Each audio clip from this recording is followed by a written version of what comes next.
আচ্ছা, আমাদের যদি 8.1 এর জ্যামিতি বা সিকিউ সলভ করতে হয়, তাহলে আমাদের এই 5টা বিষয় মাথায় রাখতে হবে। এই বিষয়গুলো প্রমাণিত হয়ে গেছে। এখানে যেগুলো প্রমাণের বিষয় বা উপপাদ্য, সেগুলো বুঝতে হবে যে সেগুলো আমাদের প্রমাণিত অলরেডি। ঠিক আছে, সূত্রের মতো বুঝতে হবে যে এগুলো সূত্র হিসাবে প্রমাণিত হয়ে গেছে।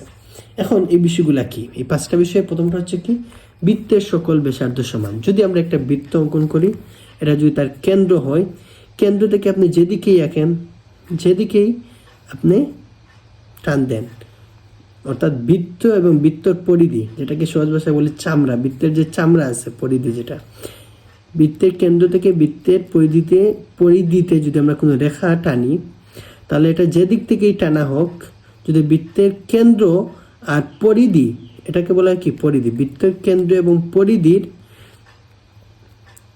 মধ্যে যদি কোনো রেখা টানা হয়, তাহলে প্রত্যেকটা রেখার দৈর্ঘ্য কিন্তু সেম। এটা 2 হলে এটাও 2, এটাও 2, এটাও 2, মানে হচ্ছে এগুলা কি বলে, প্রত্যেকটাই কি, এটা একটা ব্যাসার্ধ, এটা একটা ব্যাসার্ধ, এটা একটা ব্যাসার্ধ, এটা একটা ব্যাসার্ধ। সুতরাং বৃত্তের সকল ব্যাসার্ধ কি সেম। এটা আমাদের মাথায় সেট আপ করে রাখতে হবে, এটা খুবই জরুরি। এটা আপনার পুরো বৃত্ত যতটা অনুশীলনী নিয়ে আছে সবগুলোতেই এটা জরুরি, এবং পরিমিতিতে গেলে এটা কি জরুরি। সেকেন্ড হচ্ছে সাধারণ বাহু। সাধারণ বাহুটা আসলে মূলত ত্রিভুজের ক্ষেত্রে, আসলে কার ক্ষেত্রে, ত্রিভুজের ক্ষেত্রে। ধরেন দুইটা ত্রিভুজ, এই সাইডে একটা ত্রিভুজ, ঠিক আছে, এ বি সি ডি। এখানে দুইটা ত্রিভুজ, একটা আছে ত্রিভুজ এ বি সি, একটা ত্রিভুজ কি আছে এ সি ডি, ত্রিভুজ এ সি ডি। তাদের এ বি একটা বাহু, এখানে কি এডি একটা বাহু, বিসি একটা বাহু, সিডি একটা বাহু। কিন্তু এই দেখেন এ বি সি ত্রিভুজের এসি একটা বাহু, আবার এ সি ডি ত্রিভুজেরও একটা বাহু কি এসি। এই যে একই বাহু যদি দুইটা ত্রিভুজের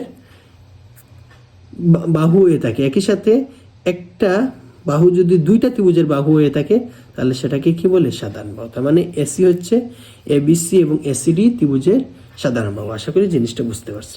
এরপরে কি, মধ্যবিন্দু কোন রেখাকে সমদ্বিখণ্ডিত করে। যদি আমরা কোনো রেখা টানি, ধরো এবি রেখার যদি বলা হয় যে সি মধ্যবিন্দু, তার মানে এবি রেখার মাপ যদি 5 মিটার হয়, দৈর্ঘ্য যদি 5 মিটার হয়, 6 মিটার হয়, তাহলে এসি হচ্ছে 3 মিটার, বিসি হচ্ছে 3 মিটার। এই জিনিসটাই মূলত বোঝায়।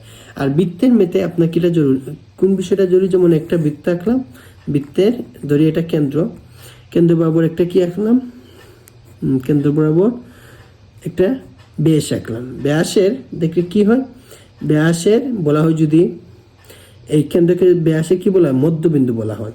মধ্যবিন্দু হলে ব্যাস কি করে, ব্যাসের দৈর্ঘ্য যদি আপনার 4 মিটার হয়, তার মানে কেন্দ্র ব্যাসকে 2 ভাগে বিভক্ত করে। এটা হচ্ছে যেহেতু কেন্দ্র হচ্ছে ব্যাসের মধ্যবিন্দু, সেহেতু এটা 2 মিটার হবে, সেটা 2 মিটার হবে। আবার যে বৃত্তে একটা যা আঁকি আর বলি যদি তার মধ্যবিন্দু হচ্ছে কি বি, তার মানে যাটার নাম দেই এবি এসি, তার মানে কি মধ্যবিন্দু যদি বি হয় আর যাটা যদি হয় কি কয় মিটার, 2 মিটার হয়, কয় মিটার হয়, 2 মিটার হয়, তাহলে যার এই এবি অংশটা হচ্ছে 1 মিটার, বিসি অংশটা হচ্ছে কি, সরি বিসি অংশটা হচ্ছে কি 1 মিটার। এই জিনিসটাই, আর কিছু না, সিম্পল। মানে হচ্ছে মধ্যবিন্দু মানে কি মাঝের বিন্দু, যেটা যে কোনো রেখা হোক, বৃত্তের মধ্যবর্তী কোনো যা বা বেশ বা বৃত্তের বাইরে যে কোনো রেখা, সেটাকে কি করে, সমদ্বিখণ্ড মানে সমান 2 খণ্ডে বিভক্ত করে। ঠিক আছে, সমদ্বিখণ্ড মানে সমান, দ্বি মানে 2 খণ্ডে বিভক্ত করে। আশা করি বুঝতে পারছো। এরপরে কি, সরল লেখায় কোণ 180 ডিগ্রি। অর্থাৎ কোনো সরল লেখার উপর যদি আমরা একটা সরল লেখা অঙ্কন করি, সরল লেখার উপর যদি বলা হয় যদি এখানে কোণ কত, তখন বুঝতে হবে এখানে কোণ আছে কত, 180 ডিগ্রি। এই জিনিসটা, এটা যদি বৃত্তের মধ্যে কল্পনা করি, ঠিক বৃত্তের মধ্যে যদি একটা যা থাকে বা ব্যাস থাকে, তখন বলা হয় যদি এই যার উপর যে কোনো একটা বিন্দু দিয়ে বলে যদি এই বিন্দুতে কি কয় ডিগ্রি কোণ উৎপন্ন করছে, অর্থাৎ একটা সরল লেখা থাকে যদি, আর সরল লেখাতে বলা হয় যদি কয় ডিগ্রি কোণ উৎপন্ন করে, অর্থাৎ সরল লেখার উপরে কয় ডিগ্রি কোণ উৎপন্ন হয়, আনসার হবে 180 ডিগ্রি। এই জিনিসটা সিম্পল। আর এর উপরে যদি একটা লম্ব টানি, আমরা লম্ব দুই ভাগ করে যদি লম্ব টানি মানে সোজা রেখে একটা টানি, লম্ব হলে কি আমরা জানি, লম্ব হলে সমকোণ, সমকোণ তৈরি করে। লম্ব কি করে, সমকোণ তৈরি করে। তখন বুঝবো যে 180 এই দিকে 90 ডিগ্রি, এই দিকে 90, 90 90 যোগ করলে কত, 180। এই জিনিসটা, আর কিছু না। এরপর কি, এরপর হচ্ছে কেন্দ্র থেকে যা এর উপর অঙ্কিত লম্ব যাকে কি করে, সমদ্বিখণ্ডিত করে। যদি আমরা একটা বৃত্ত অঙ্কন করি, এটা কেন্দ্র, আর যে কোনো একটা যা, এখানে একটা যা আঁকলাম, এই যার উপর যদি, যাটার নাম দিলাম কি এবি, এই যার উপর যদি কেন্দ্র থেকে কোনো সোজা রেখা আসে এটাকে বলে লম্ব। কেন্দ্র থেকে যদি কোনো সোজা রেখা আসে সেটাকে লম্ব বলে। আর কেন্দ্র থেকে আসা যে কোনো সোজা রেখা যে কোনো যাকে কি করে, সমদ্বিখণ্ডিত করে। অর্থাৎ যাটা যদি 6 মিটার হয়, এটা 3 মিটার হবে, এটা 3 মিটার হবে। ধরলাম এখন পি মানে এপি 3 মিটার আর বিপি 3 মিটার, এই জিনিসটা আর কিছুই না। অর্থাৎ যদি কোয়েকশনে থাকে আপনার কেন্দ্র থেকে কি করছে, লম্ব টানা হয়েছে, কিংবা কেন্দ্র থেকে বৃত্তের মধ্যবিন্দুতে কোনো রেখা টানা হয়েছে, ধরতে হবে এটা লম্ব। আর এটা কি করে, যাকে সমান দ্বিখণ্ডে বিভক্ত করে, তার আর সমান দ্বিখণ্ডে বিভক্ত করা মানে কি, বা লম্ব টানা মানে কি, এখানে 90 ডিগ্রি, এখানে 90 ডিগ্রি, এই জিনিসটা। লম্ব মানে কি, 90 ডিগ্রি, লম্ব মানে কি 90 ডিগ্রি মাথায় রাখবেন। যে কোনো রেখার উপর লম্ব টানা মানে কি, ওই রেখাতে দুই সাইডে 90 90 করে কোণ সৃষ্টি হয়েছে, ঠিক আছে। আর নর্মালি কোনো সরলরেখার উপর কত ডিগ্রি থাকে, কত ডিগ্রি থাকে, 180 ডিগ্রি। যখন লম্ব থাকে তখন 90 90 বিভক্ত হয়ে যায়। এই জিনিসটা সিম্পল, একেবারে সহজ একটা বিষয়।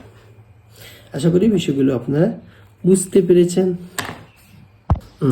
আর যে বিষয়গুলো লক্ষ্য রাখতে হবে, যেমন একটা সরলরেখা, সরলরেখার উপরে তো 180 ডিগ্রি আমরা সকলে জানি, নিচেও 180, মানে একটা সরলরেখার উপর নিচে মোট কত, 360 ডিগ্রি। উপরে 180, নিচে 180, মোট 360 ডিগ্রি কোণ উৎপন্ন হয়।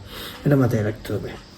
দেন যেটা মাথায় রাখতে হবে সেটা হচ্ছে, এটা যদি আমরা সমবাহু ত্রিভুজ অঙ্কন করি, সমবাহু ত্রিভুজের প্রত্যেকটা কোণ কত, 60 ডিগ্রি। এটা 60 ডিগ্রি হলে প্রশ্ন দিয়ে বলতে পারে যে এ বি সি, বললো বি কোণ কত, বি কোণ 60 ডিগ্রি, তাহলে বাকি সি এবং এ কোণ কত, এগুলোর আনসারও 60 ডিগ্রি, এগুলো কত, 60 ডিগ্রি। এখন সমবাহু ত্রিভুজের ক্ষেত্রে ধরেন এই সমবাহু ত্রিভুজের কি, এই বাহু আর এই বাহু সেম, শুধু এই বাহু দৈর্ঘ্য অন্যরকম। এখন সমবাহু ত্রিভুজের কি, এই ত্রিভুজের মান দিল 60, এই ত্রিভুজের মান দিল না, সরি 60 না 40 থাক, এই কোণের মান দিল না। তখন আমাদের মনে রাখতে হবে সমবাহু ত্রিভুজের ভূমি সংলগ্ন দুটি কোণ কি সেম, মানে এটা 40 হলে এটাও কি 40, এটা মাথায় রাখতে হবে। এখন এটা 40 দিল, এই কোণের মান দিল না, আবার জিজ্ঞেস করলো এই কোণের মান, ঠিক আছে, এ বি সি। এখন এটা বের করবো কিভাবে, আমরা জানি এটা 40 হলে এটা কত, 40, মানে 40 + 40 80।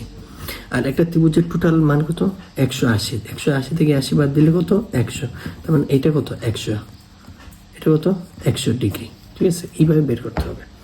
আর কথাটা বোঝার চেষ্টা করুন, এটা যেহেতু সমবাহু ত্রিভুজ, সমবাহু ত্রিভুজের এই কোণ আর এই কোণ সেম, তার মানে এটা 40 যেহেতু এটাও কি 40, 40 40 80, আর একটা ত্রিভুজের মোট কোণ হচ্ছে 180।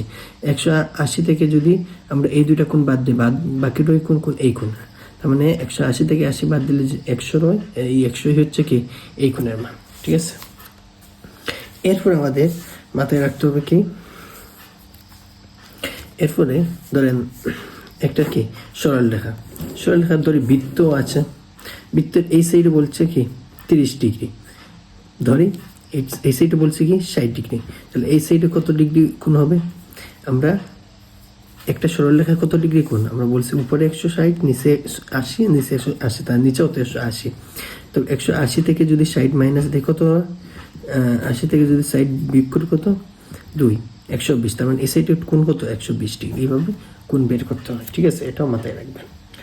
এরপর আমাদের মাথায় রাখতে হবে কি, এরপর গুরুত্বপূর্ণ বিষয় হচ্ছে অন্তঃস্থ কোণ এবং বহিঃস্থ কোণ। ধরেন এটা একটা বৃত্ত, এই দুইটা চাপ, বিসি কি চাপ, বিসি চাপের উপর কি আছে, এটা হচ্ছে বৃত্তস্থ কোণ, আর অন্তঃস্থ কোণ হবে কি, এটা হচ্ছে অন্তঃস্থ কোণ। এখন যদি এই বৃত্তস্থ কোণ যদি আপনার 40 হয়, অন্তঃস্থ কোণ কত হবে, 20, মাথায় রাখবেন বৃত্তস্থ কোণ 40 হলে অন্তঃস্থ কোণ 20। আবার বৃত্তস্থ কোণ এটা হচ্ছে কি বৃত্তস্থ, এটা হচ্ছে এটা হচ্ছে সরি এটা হচ্ছে কেন্দ্রস্থ, সরি এটা হচ্ছে কেন্দ্রস্থ, এটা হচ্ছে কেন্দ্রস্থ মানে কেন্দ্র থেকে সৃষ্টি হয়েছে এই জন্য। আর এটা হচ্ছে কি বৃত্তস্থ। এখন এই ক্ষেত্রে দুইটা নিয়ম মাথায় রাখতে হবে। কেন্দ্রস্থ হচ্ছে বৃত্তস্থের দ্বিগুণ, আর বৃত্তস্থ হচ্ছে কেন্দ্রস্থের অর্ধেক। মানে আমি বুঝাই আপনাকে সহজে, যেমন কেন্দ্রস্থ কোণ ধরেন 40, তখন বৃত্তস্থ হবে কত 20, কেন্দ্রস্থ ধরেন 60, বৃত্তস্থ হবে কত 30। কিন্তু কোয়েকশনে আপনার কেন্দ্রস্থ দিল না, দিল বৃত্তস্থ দিল কত 40, তাহলে কেন্দ্রস্থ হবে কি 40 দুগুণা 80, বৃত্তস্থ দিল কত 80, কেন্দ্রস্থ হবে কত 8 দুগুণা 16 160। এটা মাথায় রাখবেন। এইভাবেই বৃত্তস্থ এবং কেন্দ্রস্থ মানে সম্পর্ক। সহজে আমরা লিখতে পারি কেন্দ্রস্থ সমান 2 গুণ বৃত্তস্থ। এই সূত্রটা মাথায় রাখবেন, এই সূত্রটা অ্যাপ্লাই করে কেন্দ্রস্থ বৃত্তস্থ কোণের মান বের করতে পারবেন। ঠিক আছে। আচ্ছা, এরপর আবার অনেক সময় দেখা যায় যে এটা একটা কি আছে বৃত্তস্থ কোণ আছে, এটা একটা বৃত্তস্থ কোণ, আর এখানে কেন্দ্রস্থ কোণ হচ্ছে কয়টা 2টা। এইভাবে আবার আমি হাত দিয়ে লিখছি এজন্য সুন্দর হচ্ছে না, ঠিক আছে। অর্থাৎ বিসি, সরি এটা হয় নাই, আরেকটা কি এই আছে আপনার, এটা হচ্ছে কি কেন্দ্রস্থ, এর বৃত্তস্থ হচ্ছে কয়টা 2টা, এই একটা আবার এই দিছে এই আর একটা, অর্থাৎ বৃত্তস্থ কোণ কয়টা এই একটা এই একটা, ঠিক আছে। আর কেন্দ্রস্থ কোণ তাদের দুটারই কেন্দ্রস্থ কোণ একটাই। এখন যদি এটা যদি 60 ডিগ্রি হয়, এটাও কি হবে 60 ডিগ্রি হবে, কারণ দুটাই কি একই চাপের বৃত্তস্থ কোণ, একই চাপের বৃত্তস্থ কোণ কি মাপ সেম, এটা মাথায় রাখবেন। আবার ধরেন কেন্দ্রস্থ দিল 40, তাহলে বৃত্তস্থ কত হবে 40-এর অর্ধেক কত 20, এটা 20 হলে কত, এটাও কি এটা 20 হলে এটাও 20। এগুলা কমন জিনিস মাথায় রাখবেন, সময় নাই এই জন্য এইভাবে কোনো রকম দিয়ে দিচ্ছে। আর দেন আমাদের যে জিনিসটা হবে অর্ধবৃত্তস্থ। এরপর আসবে কি একটা বৃত্ত আছে, বৃত্তের অর্ধেকের উপর যেই কোণ সৃষ্টি হোক সেটা কত হবে 90 ডিগ্রি। বৃত্তের অর্ধেকের উপর যেই কোণ সৃষ্টি হোক সেটা কি 90 ডিগ্রি।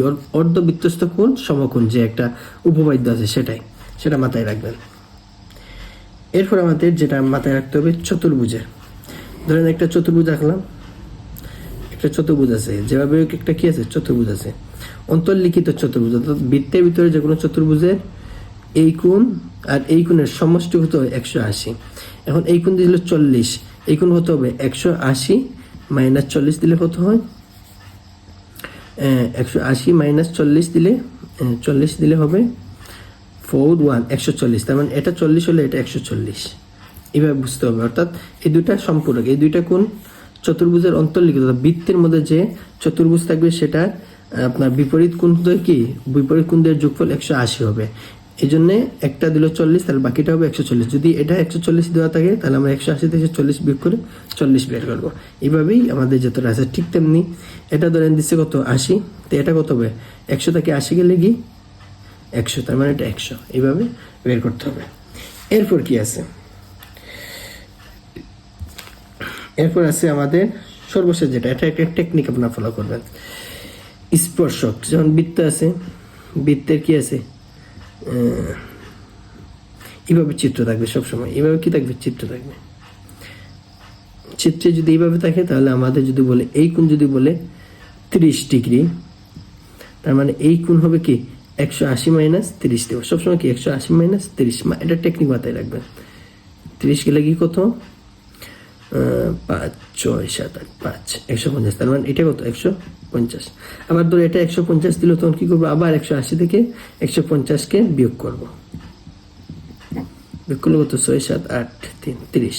দেখছেন, এইভাবে এই দুটা কোণ কোয়েকশন আসতে পারে, এটা এভাবে বের করে নেবেন টেকনিক অ্যাপ্লাই করে। বাকিগুলো তো আলহামদুলিল্লাহ মনে করি বুঝতে পারছো। সময় শর্ট, এজন্য তাড়াহুড়া করে দেওয়া হচ্ছে। এইগুলাই মোটামুটি, এইগুলো থেকে মোটামুটি তোমাদের কোয়েকশন আসবে বৃত্ত চ্যাপ্টারের উপর, এর বাইরে এমসিকিউ তেমন আসবে না। আচ্ছা, একটা বৃত্ত অঙ্কন করলাম। বৃত্তের কি বৃত্তের মধ্যে একটা ত্রিভুজ সৃষ্টি হলো, ত্রিভুজের নাম দিলাম এবিসি। এই এবিসি ত্রিভুজের বহিস্থ কোণ হচ্ছে এইটা, এবি ত্রিভুজের বহিস্থ কোণ কি, এটার নাম দিলাম GH। বহিস্থ কোণ কি BAG। বহিস্থ কোণ কি BAG। এখন বহিস্থ কোণ BAG সমান তার বিপরীত অন্তস্থ কোণ, এটা হচ্ছে তার সংলগ্ন কোণ, এই দুটো হচ্ছে বিপরীত অন্তস্থ কোণ। তার মানে এই দুইটা সেম, ABC প্লাস কোণ ACB প্লাস কোণ ACB, এই দুটো হচ্ছে তার বহিস্থ কোণ BAG এর সমান হচ্ছে ABC এবং ACB। এই জিনিসটা মাথায় রাখবেন। এখন যদি আমাদের এমসিকিউ আসে এটা 40 আর এটা 40, তার মানে এটা কত, তখন আনসার হবে এটা কি 80 ডিগ্রি, কারণ এটা এগুলার যোগফল, এই দুইটার যোগফলে কত, বহিস্থ কোণ, অর্থাৎ বিপরীত অন্তস্থ কোণের যোগফল কি বহিস্থ কোণের সমান। এই এমসিকিউগুলো মাথায় রাখবেন। আর এখন যদি বলে এটা 80 হলো, তাহলে এইটা কত, আর এই যে এটা লম্ব, এটা কি লম্ব কি করে সমান দুই ভাগে বিভক্ত করে, একটা সরলরেখাকে সমান দুই ভাগে বিভক্ত করে, এই সাইডে 90 এই সাইডে 90, এই সাইডে 90 এর মধ্যে 80 অলরেডি যদি এটা হয়ে যায় তাহলে বাকি রইল কত 10, তার মানে 90 থেকে 80 গেলে কি 10, তার মানে এই কোণ কত 10 ডিগ্রি। এইভাবে এগুলা নির্ধারণ করতে হয়, ঠিক আছে।